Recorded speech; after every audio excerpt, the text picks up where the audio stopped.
current state of affairs in the world has created a sense of anxiety for preppers. Recent events, both here at home as well as on the global stage, are all contributing factors to a general sense of uneasiness. Recently, I reached out to a variety of leaders in the Canadian preparedness community for their thoughts. I had just one question for them, and although I didn't want to make it too simplistic, it turned out to be more of a loaded question than perhaps I had anticipated. In this video series, I share their thoughts on the subject. I reached out to a wide variety of preparedness leaders: a YouTuber, a podcast, a Facebook group, a meetup organizer, and a preparedness online retailer. Here is the question they were asked. Humanity is experiencing instability on a global scale.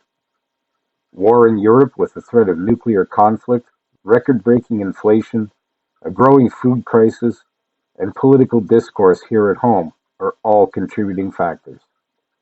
In your opinion, how will the global situation unfold in the near future, and how can preppers best protect themselves?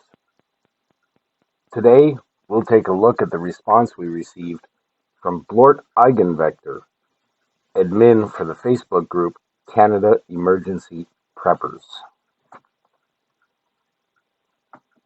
In his response, Blort states, "The situation in Western Europe is completely out of control. With 35% of their energy needs coming from Russia, they've painted themselves into a corner with their WW3 rhetoric. Nobody is actively pursuing peace, which is bad news in and of itself. Meanwhile, the Latvian mix is being used to hide the fact that they're still using oil from Russia. It's now of unknown origin. This is all because the Western world cannot survive without oil.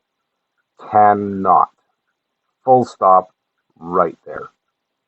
We see a significant weakening of the food supply chain, also worldwide.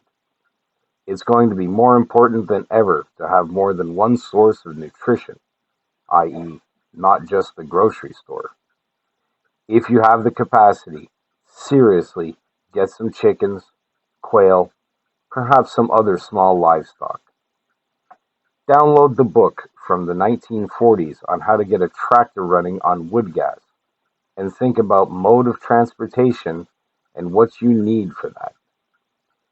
Keep on the lookout for bulk deals at the grocery store. Things like cans last for many, many years, and you can still eat them after the best by date. Get yourself a wood stove. Start stacking firewood. All the things that we've talked about in our little group for about a decade. Keep doing those things and try to practice OPSEC. Don't brag about how well prepared you are. In apparent contradiction to that last statement, build your network. There are folks who may have more land or more time to put in a vegetable garden. A retired lady not far from here suggested she'd grow stuff, weed, and nurture things along. Someone else could can them, and another person pay for the expenses, and split it 3 ways. If you can make yourself such an arrangement, it's probably worth doing. The way to survive is by having a local community of dependable people with similar, if not identical, long-term goals that align."